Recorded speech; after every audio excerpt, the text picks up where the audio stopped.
Hello, dear students. Let's begin our new chapter, that is Government of the Union. Under this, you have many topics like President of India, Election Procedure and Powers, Prime Minister and Council of Ministers, Lok Sabha, its composition and powers, Rajya Sabha, its composition and powers. In today's class, let us focus on President of India. Introduction. The Constitution of India has adopted the British model of parliamentary form of government. British model of parliamentary form of government, which is also known as cabinet system or responsible government. In this system, the Union Executive consists of President, Prime Minister, Council of Ministers. The President of India is identified as the nominal executive and a dignified executive, whereas the Prime Minister is identified as the real efficient executive head of the state.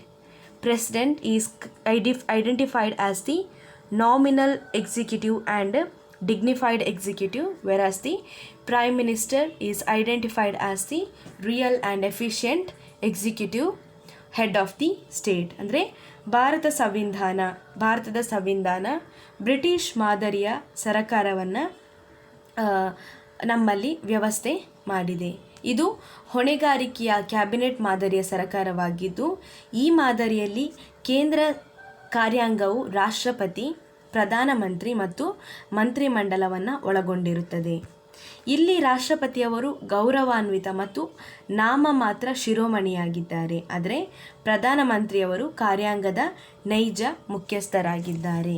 Okay, so let's move on to understand the president of India, election procedure, powers and position. What are the procedure followed and what are the powers that president enjoys and what is the position he enjoys as a president of India. Okay, yeah, the constitution provides for a president of India.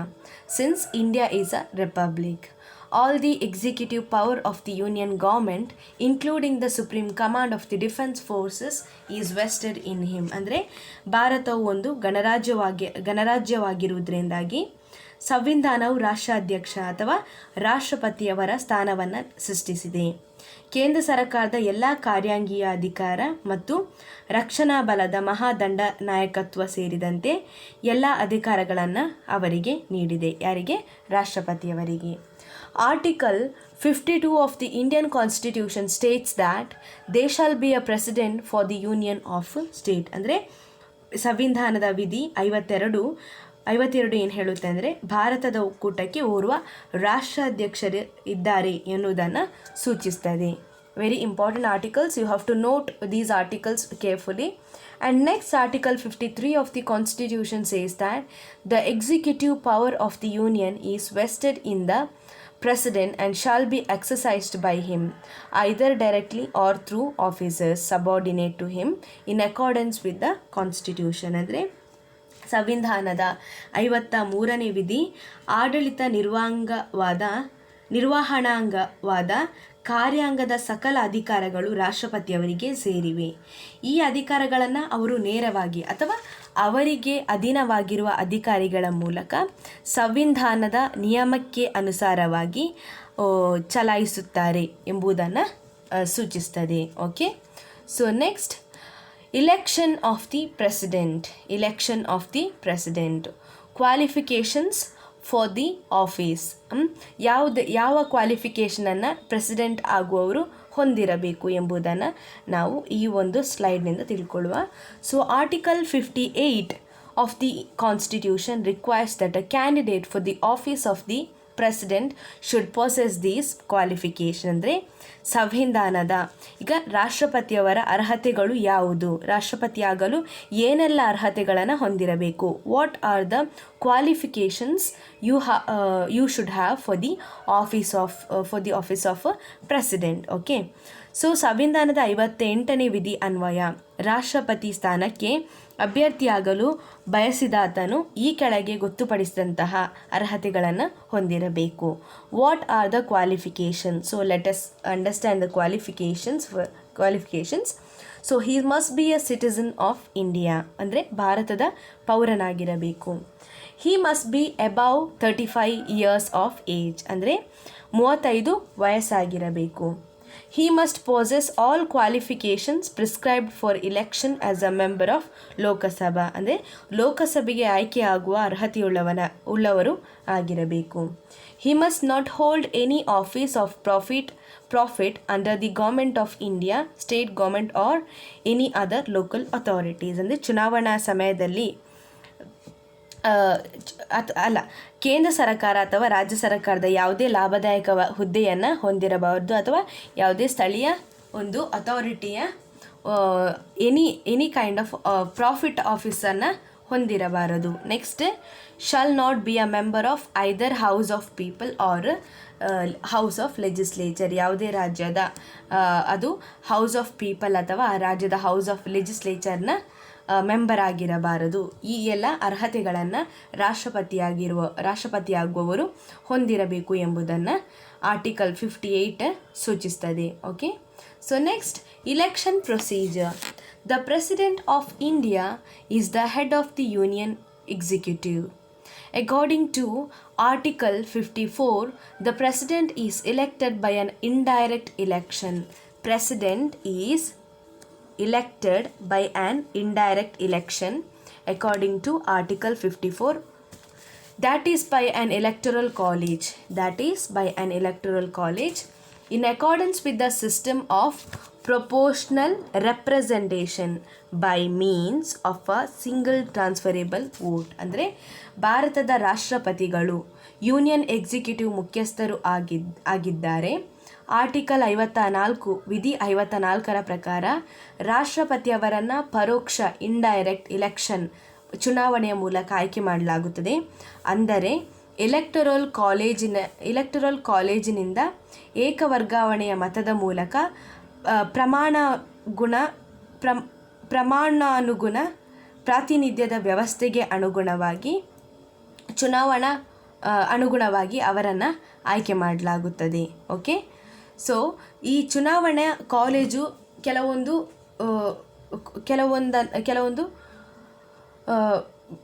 ಅಂಶಗಳನ್ನು ಒಳಗೊಂಡಿವೆ. ಅವುಗಳು ಯಾವುದೆಂದರೆ, the electoral college consist of the ಅಂಶಗಳನ್ನು ಹೊಂದಿದೆ. ಅಂದರೆ ಯಾರು ಈ ಪರೋಕ್ಷ ಚುನಾವಣೆಯಲ್ಲಿ ಭಾಗವಹಿಸಬಹುದು, ಯಾವುದೆಲ್ಲ ಮೆಂಬರ್ಸ್ ಈ ರಾಷ್ಟ್ರಪತಿಯವರ ಒಂದು ಚುನಾವಣೆಯಲ್ಲಿ ಭಾಗವಹಿಸಬಹುದು ಎಂಬುದನ್ನು ಎಲೆಕ್ಟರಲ್ ಕಾಲೇಜ್ ತಿಳಿಸುತ್ತದೆ. ಅದರ ಪ್ರಕಾರ the elected members of both the houses of parliament, ಸಂಸತ್ತಿನ ಉಭಯ ಸದನಗಳ ಚುನಾಯಿತ ಸದಸ್ಯರು. B, the elected members of the legislative assemblies of the States, ರಾಜ್ಯಗಳ ವಿಧಾನಸಭೆಗಳ ಚುನಾಯಿತ ಸದಸ್ಯರು. And C, and the elected members of the legislative assemblies of the union territories of Delhi and Pondicherry. Delhi ಮತ್ತು ಪಾಂಡಿಚೇರಿಯ ಕೇಂದ್ರ ಆಡಳಿತ ಪ್ರದೇಶಗಳ ವಿಧಾನಸಭೆಗಳ ಚುನಾಯಿತ ಸದಸ್ಯರುಗಳು. ಇವರು ರಾಷ್ಟ್ರಪತಿಯವರ ಒಂದು ಪರೋಕ್ಷ ಚುನಾವಣೆಯಲ್ಲಿ ಭಾಗವಹಿಸಬಹುದು. Okay, so next, as far as practicable and impossible, there shall be uniformity of representation of different states at this election process. The parity is also maintained between the states as a whole and the union according to Article 15. By this, the president becomes a representative of the nation as well as that of the people of different states. Presidential election is conducted by the election commission. President election commission conduct ಮಾಡ್ತದೆ. Dispute arising out of the election of the president is settled by the Supreme Court of India. Okay, so ಇದು ಯಾವುದು ಪ್ರಾಯೋಗಿಕ ಮತ್ತು ಸಾಧ್ಯವಾದಷ್ಟು ಈ ಚುನಾವಣಾ ಪ್ರಕ್ರಿಯೆಯಲ್ಲಿ ವಿವಿಧ ರಾಜ್ಯಗಳ ಪ್ರಾತಿನಿಧ್ಯದ ಏಕರೂಪತೆಯನ್ನು ಹೊಂದಿದ್ದು ಒಟ್ಟಾರೆಯಾಗಿ ರಾಜ್ಯಗಳು ಮತ್ತು ಯೂನಿಯನ್ಗಳ ನಡುವೆ ಸಮಾನತೆಯನ್ನು ಕಾಪಾಡಿಕೊಳ್ಳಲಾಗ್ತದೆ. ಅಂದರೆ ಈ ಚುನಾವಣೆಯಲ್ಲಿ ಈ ಮೂಲಕ ಪ್ರತಿನಿಧಿಯಾಗುವುದರ ಜೊತೆಗೆ ವಿವಿಧ ರಾಜ್ಯಗಳ ಜನರ ಪ್ರತಿನಿಧಿಯಾಗುತ್ತಾರೆ. ಅಧ್ಯಕ್ಷೀಯ ಚುನಾವಣೆಯನ್ನು ಚುನಾವಣಾ ಆಯೋಗ ನಡೆಸುತ್ತದೆ.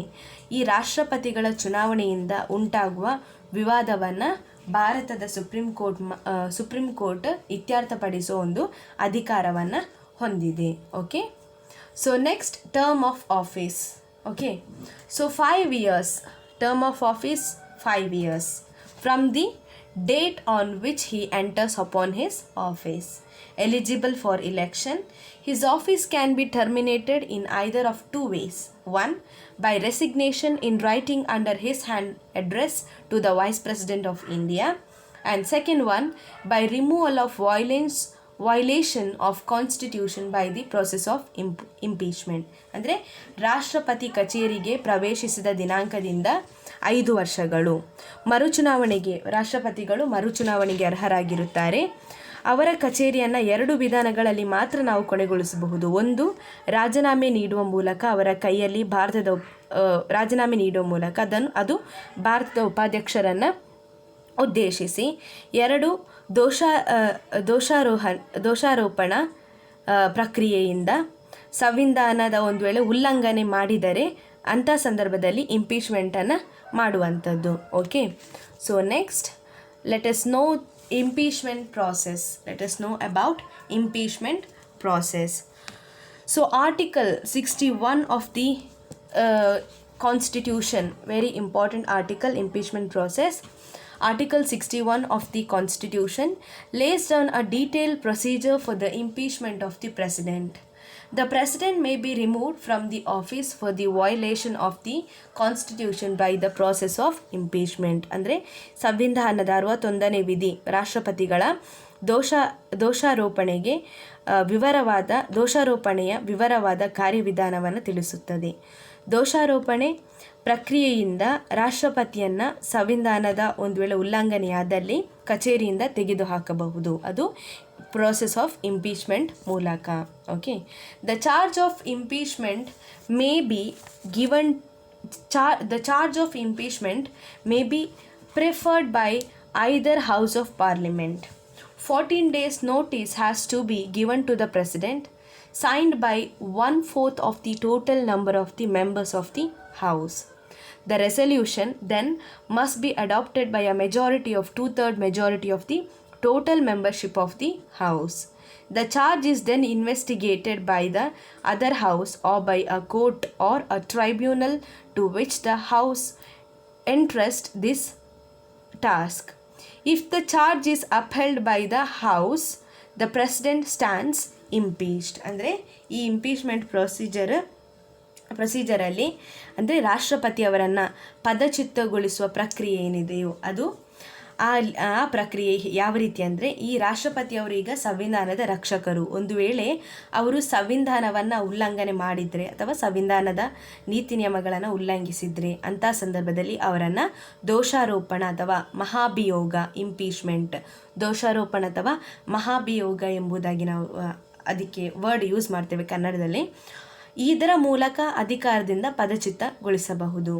ಸಂಸತ್ತಿನ ಯಾವ ಸದನವಾದರೂ ರಾಷ್ಟ್ರಪತಿ ವಿರುದ್ಧ ದೋಷಾರೋಪಣೆ ಮಾಡಿ 14 ದಿನಗಳು ನೋಟಿಸನ್ನು ನೀಡಬೇಕು. ಇನ್ನು ಈ ನೋಟಿಸನ್ನು ಸದನದ ಒಟ್ಟು ಸದಸ್ಯರ ಪೈಕಿ 1/4 ಸದಸ್ಯರು ಸಹಿ ಹಾಕಿ ಬೆಂಬಲಿಸಬೇಕು. ಅಂದರೆ ಈ ನೋಟಿಸ್ಗೆ 1/4 ಸದಸ್ಯರು ಸಹಿ ಹಾಕಿ ಬೆಂಬಲಿಸಬೇಕು. ದೋಷಾರೋಪಣೆ ಗೊತ್ತುವಳಿಯನ್ನು ಇನ್ನೊಂದು ಸದನ ಅಥವಾ ಸದನದಿಂದ ಆದೇಶಿತವಾದ ನ್ಯಾಯಾಂಗ ತನಿಖೆ ಮಾಡುತ್ತದೆ. ಸಂವಿಧಾನದ ಉಲ್ಲಂಘನೆಯ ದೋಷಾರೋಪಣೆ ರುಜುವಾತಾದರೆ ಸದನದ 2/3 ಸದಸ್ಯರು ನಿರ್ಣಯ ಅಂಗೀಕರಿಸಿ ಅವರನ್ನು ಪದಚ್ಯುತಗೊಳಿಸಬಹುದು. ಆದರೆ ಇಲ್ಲಿಯವರೆಗೆ ಭಾರತದ ಯಾವ ರಾಷ್ಟ್ರಪತಿಯೂ ಸಹ ಮಹಾಭಿಯೋಗಕ್ಕೆ ಒಳಗಾಗಿರುವುದಿಲ್ಲ. Okay, so the next is next we have powers and functions of the president. Powers and functions of the president. So before that we also have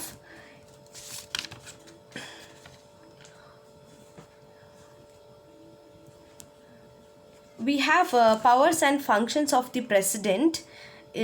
We have two powers, normal and as you can see, normal and emergency. Okay, so constitutionally, powers and functions of the president. Constitutionally, the Indian president wields tremendous powers, but in actual practice he does not exercise them. There is a council of ministers with prime minister at the head to aid and advise the president in the exercise of his functions. The 42nd Amendment Act has made it mandatory for the president to act in accordance with the advice of the Council of Ministers. So the president exercises two main powers. One is normal and other one is emergency power. The powers and functions of the president in total may be studied under the following heads. So before that, this constitutionally ಅಂದರೆ ರಾಷ್ಟ್ರಪತಿಯವರ ಒಂದು ಅಧಿಕಾರಗಳನ್ನು ಸಂವಿಧಾನದ ವಿವಿಧ ಭಾಗಗಳಲ್ಲಿ ವಿವರಿಸಲಾಗಿದೆ. ಇನ್ನು ಸಂವಿಧಾನಿಕವಾಗಿ ಹೇಳುವುದಾದರೆ ಅವರು ಅಪರಿಮಿತವಾದ ಅಧಿಕಾರವನ್ನು ಹೊಂದಿದ್ದಾರೆ. ಓಕೆ, ಆದರೆ ವಾಸ್ತವವಾಗಿ ತಮಗೆ ದತ್ತವಾದ ಎಲ್ಲ ಅಧಿಕಾರಗಳನ್ನು ಅವರು ಚಲಾಯಿಸುವುದಿಲ್ಲ, as you all know, because ಅವರ ಕಾರ್ಯನಿರ್ವಹಣೆಯಲ್ಲಿ ಅವರಿಗೆ ಸಲಹೆ ಮತ್ತು ಸಹಕಾರಕ್ಕಾಗಿ ಪ್ರಧಾನಿ ನೇತೃತ್ವದ ಮಂತ್ರಿಮಂಡಲವಿದೆ. ಸಂವಿಧಾನದ 42ನೇ ತಿದ್ದುಪಡಿಯು ರಾಷ್ಟ್ರಪತಿಯವರು ಈ ಸಲಹೆ ಸೂಚನೆ ಪ್ರಕಾರ ಕಾರ್ಯಾಚರಿಸುವುದು ಕಡ್ಡಾಯವೆಂದು ತಿಳಿಸಿದೆ. ಹಾಗಾಗಿ ಅವರು ಅಲಂಕಾರಿಕವಾಗಿ ಮಾತ್ರ ಸಂವಿಧಾನಾತ್ಮಕ ಪ್ರಮುಖರಾಗಿದ್ದಾರೆ. ಇನ್ನು ಭಾರತದ ರಾಷ್ಟ್ರಪತಿಯವರು ಅಧಿಕಾರಗಳನ್ನು ನಾವು ಈ ಕೆಳಗಂಡಂತೆ ವಿಂಗಡಿಸಬಹುದು. ಅವುಗಳು ನಾರ್ಮಲ್ ಪವರ್ಸ್ ಮತ್ತು emergency powers. So first let us know about the normal powers of the president. Okay, so under this we have many powers like executive, legislative, financial and judicial. So we'll study one by one. The first is executive. Executive we have first subheading is administrative power. Normal powers, under that we have executive powers first. So subheading we have first power is, that is administrative powers. So all executive functions of the union government are to be carried on in the name of president. He must be kept informed by the prime minister of all decisions of the cabinet.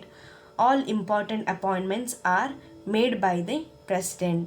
Example: prime minister, union minister, chief justice and other justice of Supreme Court and High Court and so on.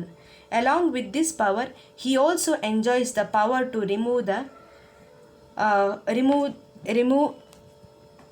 them from the office as per the procedure provided in the constitution. Okay, so first ಯಾವುದಂದರೆ ಅವರು ಯಾವ ರೀತಿಯ ಆಡಳಿತಾತ್ಮಕ ಅಧಿಕಾರವನ್ನು ಹೊಂದಿದ್ದಾರೆ.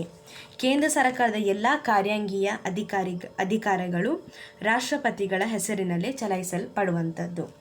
ಸಚಿವ ಸಂಪುಟ ತೆಗೆದುಕೊಂಡ ಎಲ್ಲ ತೀರ್ಮಾನಗಳನ್ನು ಪ್ರಧಾನಮಂತ್ರಿಯವರು ರಾಷ್ಟ್ರಪತಿಯವರಿಗೆ ತಿಳಿಸಬೇಕು. ಎಲ್ಲ ಪ್ರಮುಖ ನೇಮಕಾತಿಗಳನ್ನು ಸಹ ರಾಷ್ಟ್ರಪತಿಯವರೇ ಮಾಡುವಂಥದ್ದು. ಉದಾಹರಣೆಗೆ ಯಾರ ನೇಮಕಾತಿಗಳನ್ನೆಲ್ಲ ಮಾಡ್ತಾರೆ ಅಂದರೆ ಅದು ಪ್ರಧಾನಮಂತ್ರಿಯವರದು, ಕೇಂದ್ರ ಮಂತ್ರಿಮಂಡಲದ ಉಳಿದ ಮಂತ್ರಿಗಳು, ಉಚ್ಚ ಮತ್ತು ಸರ್ವೋಚ್ಚ ನ್ಯಾಯಾಲಯದ ಮುಖ್ಯ ಮತ್ತು ಇತರ ನ್ಯಾಯಾಧೀಶರುಗಳ ನೇಮಕಾತಿ, ರಾಜ್ಯದ ರಾಜ್ಯಪಾಲರುಗಳ ನೇಮಕಾತಿ, ಇವರುಗಳ ನೇಮಕವನ್ನು ಮಾಡುವಂಥದ್ದು ಯಾರಿಗೆ? ಪ್ರೆಸಿಡೆಂಟ್ ಈ ಒಂದು ಅಧಿಕಾರವನ್ನು ಹೊಂದಿದ್ದಾರೆ. ಈ ನೇಮಕಾತಿ ಅಧಿಕಾರದ ಜೊತೆಗೆ ಸಂವಿಧಾನದ ನಿಯಮದನ್ವಯ ಎಲ್ಲ ಅಧಿಕಾರಗಳನ್ನು ವಜಾಗೊಳಿಸುವ ಅಧಿಕಾರವೂ ಸಹ ರಾಷ್ಟ್ರಪತಿಯವರಿಗಿದೆ. ಸರ್ಕಾರದ ಎಲ್ಲ ಪ್ರಕಟಣೆಗಳು ಅವರ ನಾಮಾಂಕಿತದಲ್ಲೇ ಹೊರಗೆ ಬೀಳುವಂಥದ್ದು. Next one, military power. Okay, so military power, as the supreme commander of the defence forces, he appoints the chiefs of staff for army, navy and air force. The president also has the power of declaring war or concluding peace treaties. Peace treaties.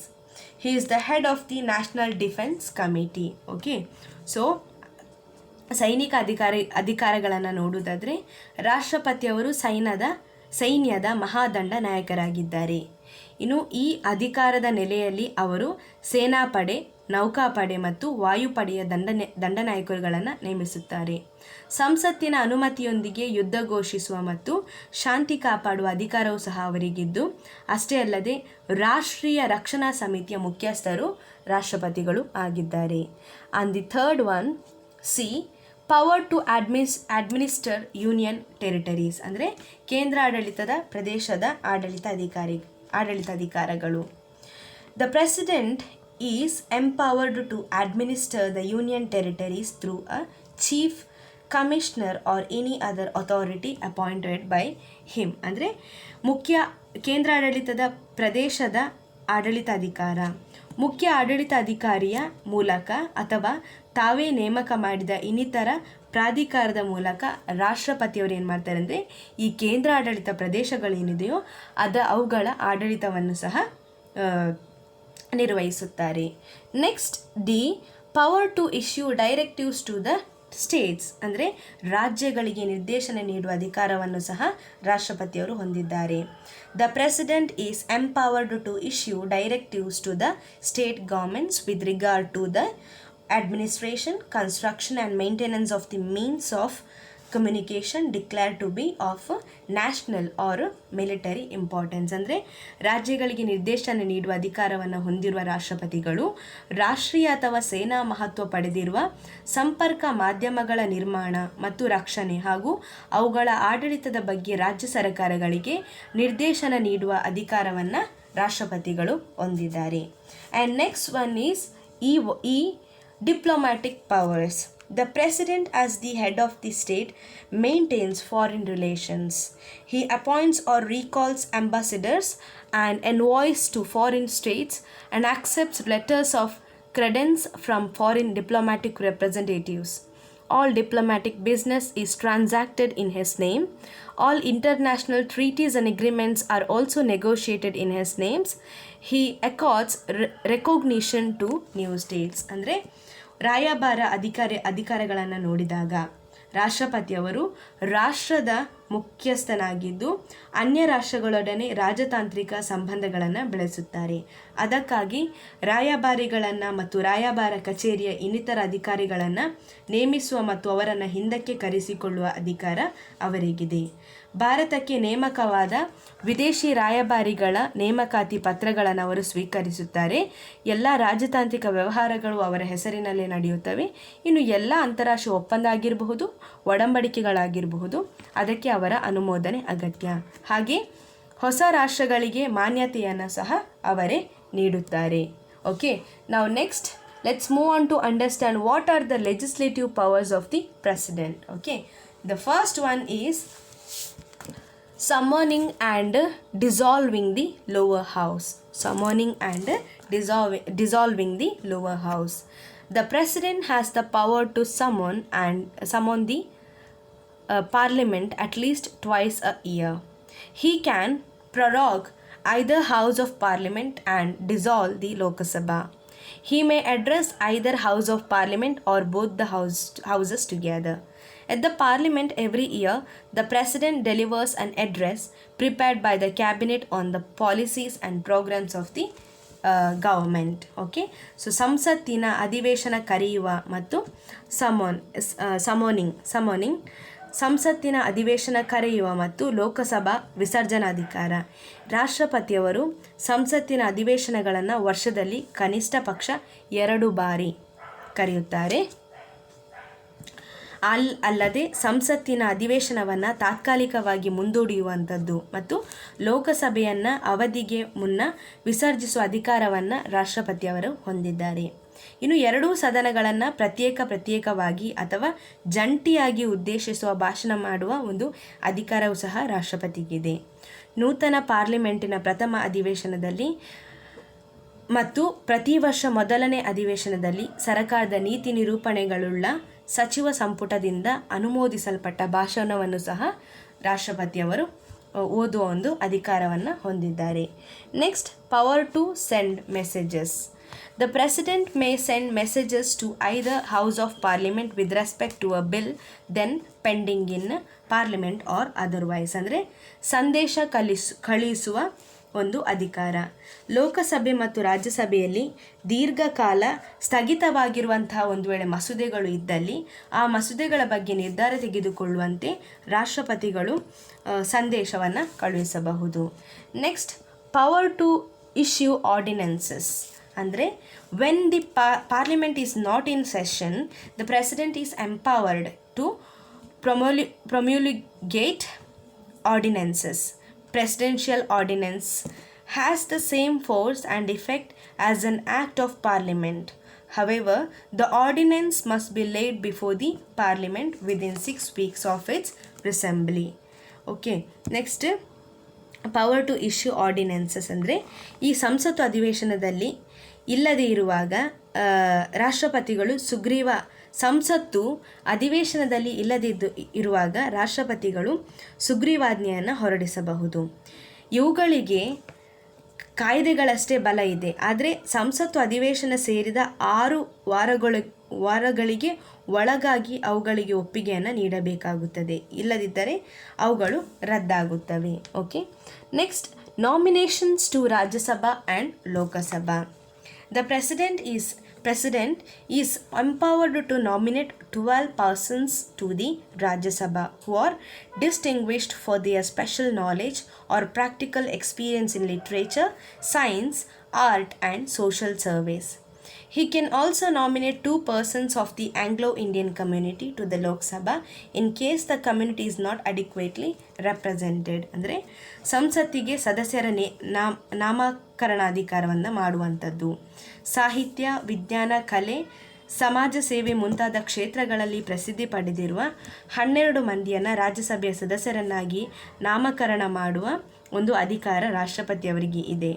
ಅಲ್ಲದೆ Anglo Indian ಸಮುದಾಯಕ್ಕೆ ಸೂಕ್ತ ಪ್ರಾತಿನಿಧ್ಯ ಇಲ್ಲದೆ ಹೋದರೆ ಲೋಕಸಭೆಗೆ ಕೂಡ 2 ಸದಸ್ಯರನ್ನು ನಾಮಕರಣ ಮಾಡಿ ಅವರಿಗೆ ಪ್ರಾತಿನಿಧ್ಯವನ್ನು ಒದಗಿಸುವಂಥ ಅಧಿಕಾರವನ್ನು ರಾಷ್ಟ್ರಪತಿಯವರು ಹೊಂದಿದ್ದಾರೆ. Next, assent to bills and veto power. ಅಂದರೆ ಮಸೂದೆಗಳಿಗೆ ಒಪ್ಪಿಗೆಯನ್ನು ನೀಡುವಂಥದ್ದು. No bill is passed by the parliament can become an act unless it receives the president assent. He may withhold assent or return a non-money bill for reconsideration by the parliament. But if the bill is repassed by the parliament, the president is bound to give his assent to it. The president has absolute veto power over bills passed by the state legislature, which is reserved for his assent by the governor. ಅಂದರೆ ಮಸೂದೆಗಳಿಗೆ ಒಪ್ಪಿಗೆಯನ್ನು ನೀಡುವಂಥದ್ದು. This is very important. ಈಗ ಸಂಸತ್ತಿನ ಉಭಯ ಸದನಗಳಿಂದ ಅಂಗೀಕರಿಸಲ್ಪಟ್ಟಂಥ ಮಸೂದೆಗಳು ರಾಷ್ಟ್ರಪತಿಯವರ ಸಹಿ ಮತ್ತು ಮುದ್ರೆ ಇಲ್ಲದೆ ಶಾಸನವಾಗುವುದಿಲ್ಲ. ಅದನ್ನು ಶಾಸನ ಅಂತ ಕನ್ಸಿಡರ್ ಮಾಡಲಾಗುವುದಿಲ್ಲ. ರಾಷ್ಟ್ರಪತಿಗಳು ಮಸೂದೆಗೆ ಒಪ್ಪಿಗೆ ನೀಡಬಹುದು, ತಿರಸ್ಕರಿಸಬಹುದು ಅಥವಾ ಮಸೂದೆಗಳನ್ನು ಸಂಸತ್ತಿನ ಮರುಪರಿಶೀಲನೆಗಾಗಿ ಸಹ ಹಿಂದಿರುಗಿಸಬಹುದು. ಆದರೆ ಹಣಕಾಸಿನ ಮತ್ತು ಸಂವಿಧಾನ ತಿದ್ದುಪಡಿ ಮಸೂದೆಗಳನ್ನು ಈ ರೀತಿ ತಿರಸ್ಕರಿಸುವ ಅಥವಾ ಹಿಂದಿರುಗಿಸುವ ಅಧಿಕಾರ ಅವರಿಗೆ ಇರುವುದಿಲ್ಲ. ಯಾವುದೆಲ್ಲ? ಹಣಕಾಸಿನ ಮತ್ತು ಸಂವಿಧಾನ ತಿದ್ದುಪಡಿ ಮಸೂದೆಗಳನ್ನು ಈ ರೀತಿ ತಿರಸ್ಕರಿಸುವ ಅಥವಾ ಹಿಂದಿರುಗಿಸುವ ಅಧಿಕಾರ ಅವರಿಗಿರುವುದಿಲ್ಲ. ಹಿಂದಿರುಗಿಸಲ್ಪಟ್ಟ ಮಸೂದೆಯನ್ನು ಸಂಸತ್ತು 2ನೇ ಬಾರಿ ಅನುಮೋದಿಸಿದರೆ ಆಗ ರಾಷ್ಟ್ರಪತಿಗಳು ಅದಕ್ಕೆ ಒಪ್ಪಿಗೆಯನ್ನು ಕೊಡಲೇಬೇಕಾಗುತ್ತದೆ. ಅದೇ ರೀತಿ ರಾಜ್ಯಗಳ ರಾಜ್ಯಪಾಲರು ರಾಷ್ಟ್ರಪತಿಗಳ ಒಪ್ಪಿಗೆಗಾಗಿ ಕಾಯ್ದಿರಿಸಿದ ಮಸೂದೆಗಳ ಬಗ್ಗೆ ರಾಷ್ಟ್ರಪತಿಯವರಿಗೆ ಸಂಪೂರ್ಣ ವಿಟೋ ಅಧಿಕಾರ ಇದೆ. Okay, and the next one, appointing of acting presiding officers. ಅಂದರೆ ತಾತ್ಕಾಲಿಕ ಸಭಾಧ್ಯಕ್ಷರುಗಳ ನೇಮಕ ಮಾಡುವಂಥದ್ದು. The president appoints an acting chairman of the Rajya Sabha in case the office is vacant. When the offices of the Speaker and Deputy Speaker of the Lok Sabha are vacant, the President appoints Speaker pro tem. Okay? ಅಂದರೆ ರಾಜ್ಯಸಭೆಯ ಸಭಾಧ್ಯಕ್ಷರ ಹುದ್ದೆ ಖಾಲಿಯಾದಾಗ ಅದಕ್ಕೆ ರಾಷ್ಟ್ರಪತಿಯವರು ತಾತ್ಕಾಲಿಕ ಸಭಾಧ್ಯಕ್ಷರ ನೇಮಕ ಮಾಡಿ ಸಭೆ ನಡೆಯಲು ಅನುವು ಮಾಡಿಕೊಡಬಹುದು. ಅದೇ ರೀತಿ ಲೋಕಸಭೆಯ ಸಭಾಪತಿ ಮತ್ತು ಉಪಸಭಾಪತಿಯವರ ಹುದ್ದೆ ಖಾಲಿ ಬಿದ್ದಾಗ ರಾಷ್ಟ್ರ ಅಧ್ಯಕ್ಷರು ತಾತ್ಕಾಲಿಕ ಅಧ್ಯಕ್ಷರ ನೇಮಕ ಮಾಡಿ ಕಾರ್ಯಕಲಾಪಗಳಿಗೆ ಅನುವನ್ನು ನೀಡಬಹುದು. Okay, next presenting of reports.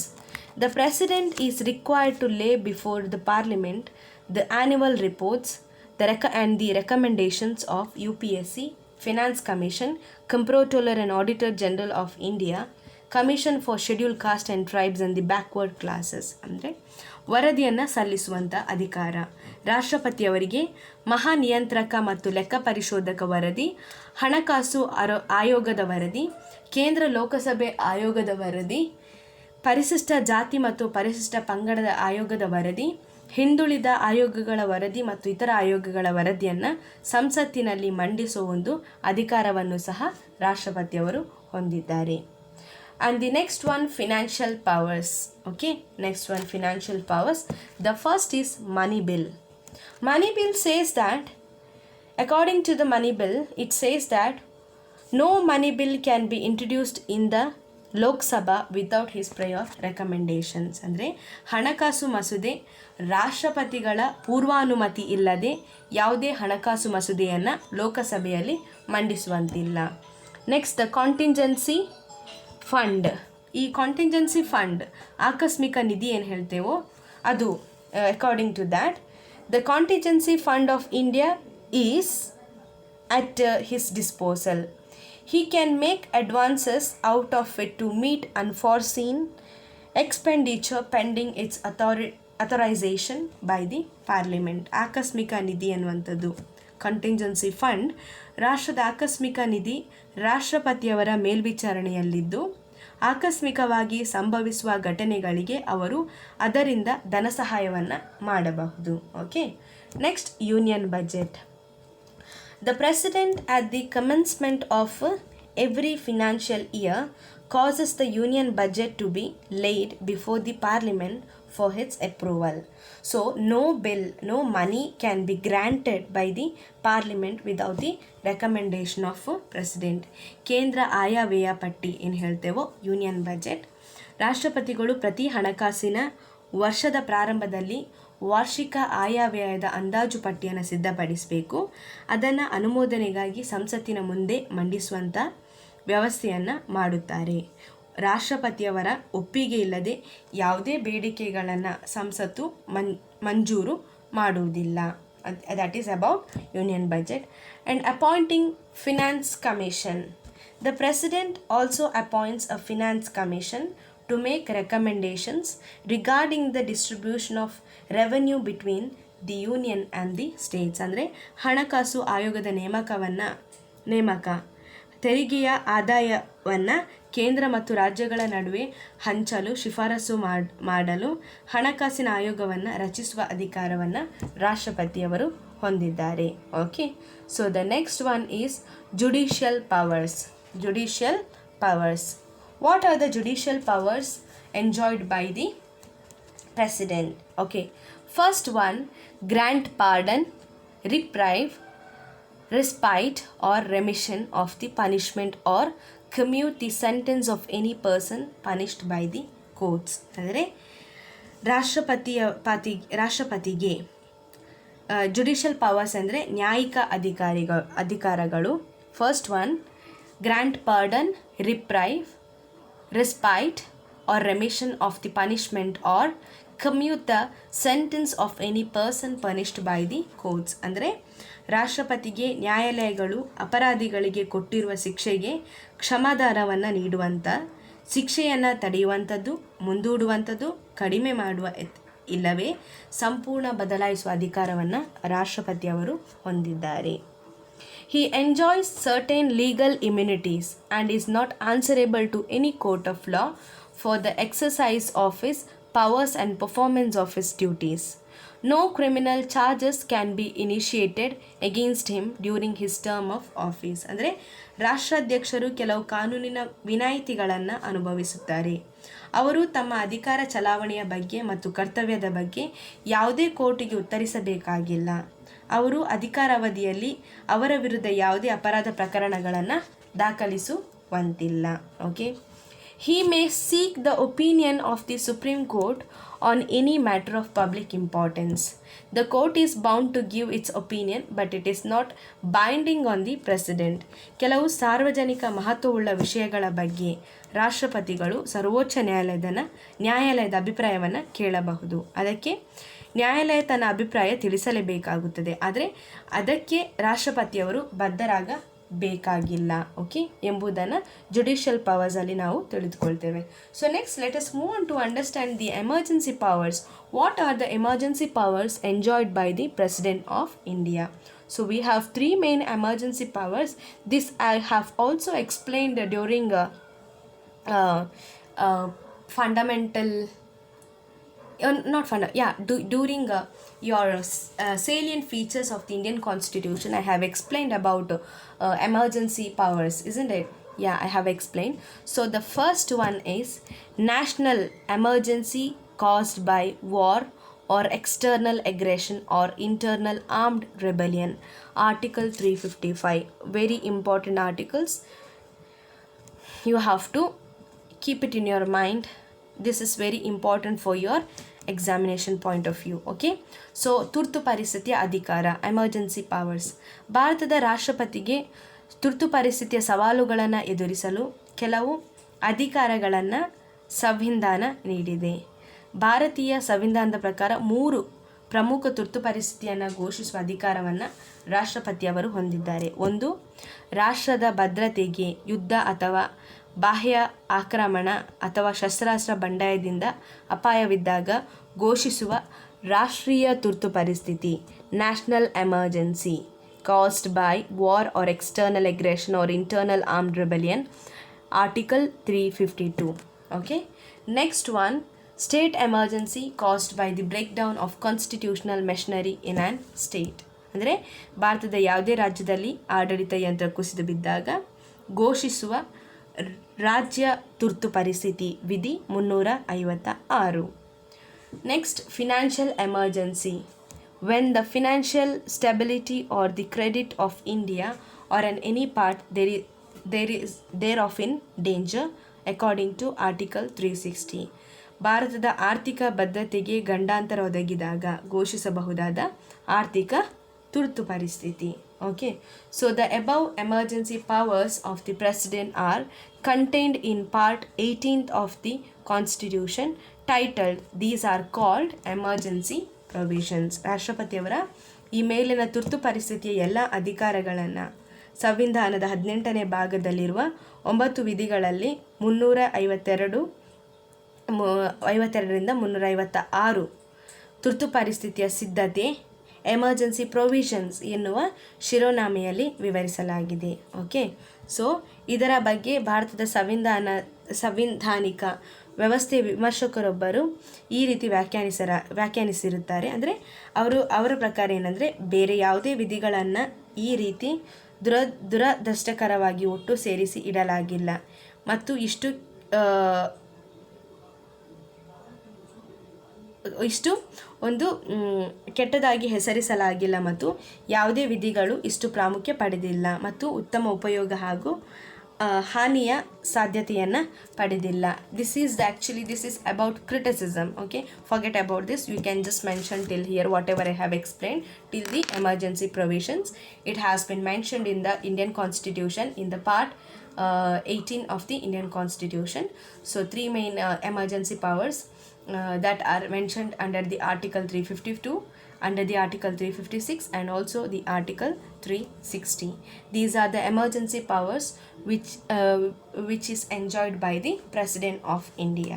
Okay, so this is about President of India. In next class, let us move on to understand the Prime Minister. Okay, so thank you dear for listening, students.